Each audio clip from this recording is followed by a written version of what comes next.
Okay, this morning students took paper 2 of the higher level Irish, and I'm going to talk about this in reverse order, starting with question number 4. Question number 4A, the play on thrill. This is possibly the most popular area that's studied. It was a question dealing with characters. Whom should you blame? What I liked about the character was they didn't list any specific character, gave you the flexibility to pick and deal with whoever you wished. Neither did I see the word Bert, B-E-I-R-T, so students could deal with 2, 3, 4 or 5. And who would you blame? So they could talk about Sean, Bannicosic, Bannikinselic, Padraig and Liam. A grand question. I don't think students would have any extra grind in relation to that. 4F is becoming very, very popular in recent years as the Dawn to Brescia. Culmone was one of the poems that would have been widely anticipated for this year. Question number 1, the main question dealing with the behaviour of the cat and the tragic end of the cat. I hope students would have realised that there were 2 parts to that question and deal with them separately. Question number 2 is the explanation of the lines, very, very straightforward. Question number 3 will be slightly testing, asking students the importance attaching to the pigeons. That would be testing for some students, and others they highlighted the freedom and also the differences between their life and the life of the cat. Moving on then to question number 3. Question number 3 would have shown up surprises on Tarakir. Students would not have anticipated this whatsoever. It is the 3rd time in 8 years this poem has featured. Having said that, of all the 5, it would have been the easiest one to be surprised with. Question number 1 dealing with the life of the people of the island, very straightforward. They will go through verse 1, 2, 3 and 4. Question number 2 was a personal question.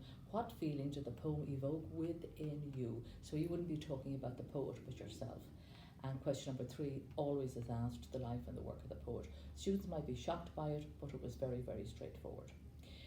Dish in the prose section would have been widely anticipated, and indeed the question that was asked on the life and the mind of Sean's wife, again, it would have been a question that most students would have prepared. I think they would be happy with this. Gnorrod, at this stage, I don't know will it ever feature. 8 years without appearing on the paper. So that is the that would be the studied part. All the material we've covered at the moment would have been studied by the students. That would encompass 100 marks. And the last questions, question number 1, there were 2 comprehensions. Comprehensions by their very nature are unseen, obviously. The topics this year, in my opinion, would have been quite cumbersome, a little bit dull. One of them, Constance Markovich, very historical. Another one dealing with research and exploration in space. Neither of the 2 I don't think students would be able to relate with. So that is a little bit testing.